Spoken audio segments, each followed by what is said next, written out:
Hi, I'm Don Larson, Director of Legal Services for Texas Classroom Teachers Association. Welcome to this TCTA T-TESS video tool. Today the TCTA Legal Department is going to debunk the myth that T-TESS requires teachers to prepare scripted, detailed, multi-page lesson plans.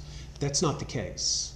The T-TESS rubric and training materials offer teachers guidance about effective student-centered planning, but T-TESS does not require any particular kind of lesson plan.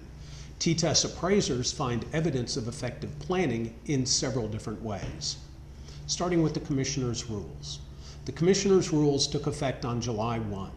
The rules say nothing about lesson plans. They don't require lesson plans. The rubric itself has 4 domains, 16 dimensions, and 271 descriptors that describe various types of skills with transitions from student-centered, from teacher-centered to student-centered activities. The T-TESS rules do not mention descriptors. They don't require descriptors. The T-TESS designers came up with descriptors to link the new teacher standards to the new appraisal system. The new teacher standards never mention lesson plans.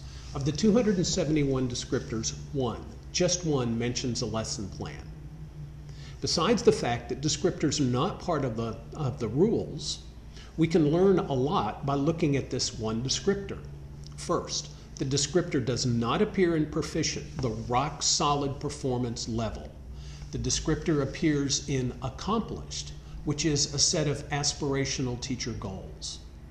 The descriptor does not mention multi-page scripted lesson plans. It says nothing about any required length, but it does mention assessments, and that's where it gets convoluted. Texas Education Code section 11.164A6, the Paperwork Reduction Act, states that a unit or weekly lesson plan should describe in a brief and general outline the information to be presented to the students. That's what the law limits districts to require of teachers in the nature of lesson plans. Isleta ISD had required teachers to include assessments in their lesson plans.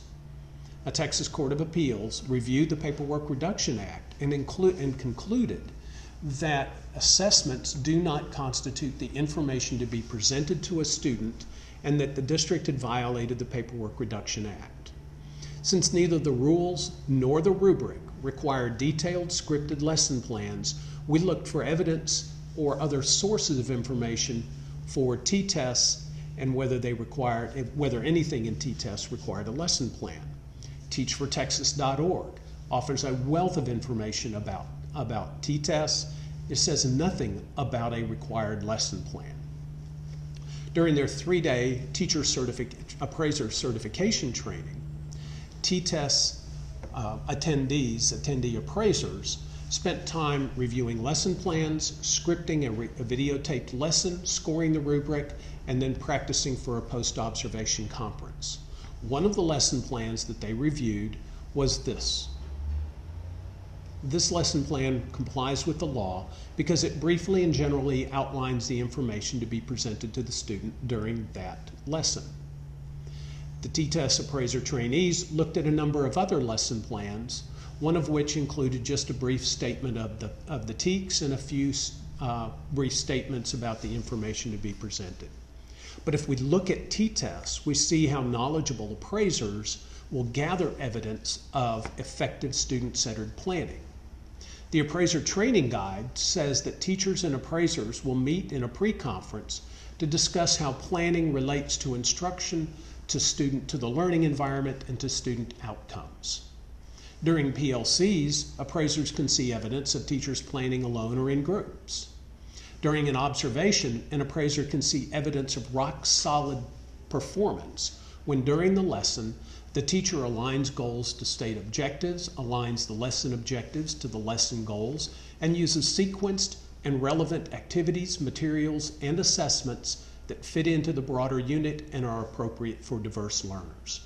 During conferences, appraisers should ask open-ended questions and let teachers explain how they plan. The T-TESS appraiser sample conferencing questions gives appraisers 36 questions to ask, even related to Domain 1. For example, How are lesson structure and pacing addressed in the lesson? Another example would be, how does the sequence of the lesson address scaffolded learning? The bottom line, T-TESS does not require teachers to prepare exhaustive, scripted, multi-page lesson plans that take up the time they need to plan instruction and to prepare for instruction. That's not T-TESS. T-TESS gives teachers guidance about planning and structuring lessons, but appraisers find evidence of effective student-centered planning by talking to teachers, by observing a teacher during a class, by observing teachers planning, by looking at a lesson plan, and by understanding how a lesson itself contains evidence of effective student-centered planning. That's T-TESS.